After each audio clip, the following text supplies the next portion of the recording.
Part 5 of this 6-part series on the Koringberg Pass deals with the final part of the southern descent.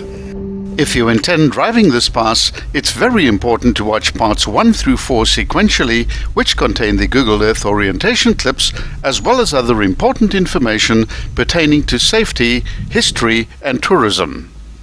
This turn is the 9th and final switchback, requiring a multi-point turn. From here, the road ends into the south for the final time.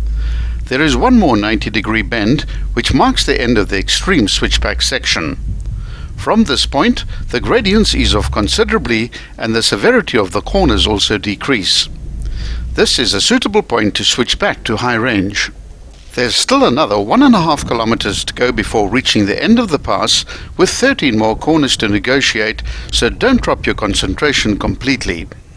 The nearby town of Koringberg was laid out in 1879 on the farm Hoikral and was administered by a village management board from 1882 and attained municipal status in 1909.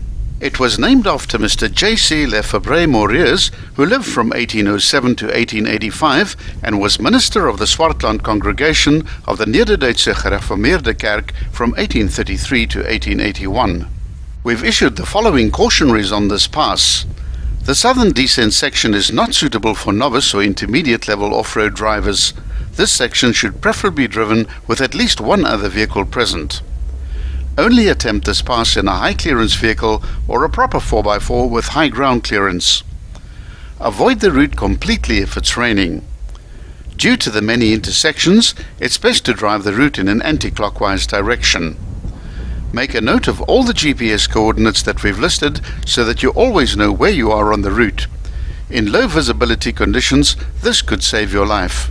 If you want to camp in the area, there's a small grassed camping site at the Ark with excellent ablution facilities as well as a family entertainment area. If you'd prefer making use of a B&B facility, please contact Koringberg Tourism. The predominant language in this area is Afrikaans, with 92% of the population speaking it as their first language.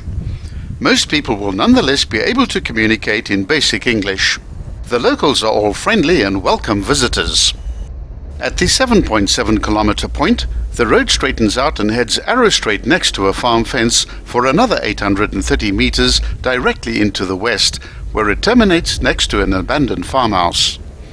Halfway down the straight, there's an intersection marked by a white drum.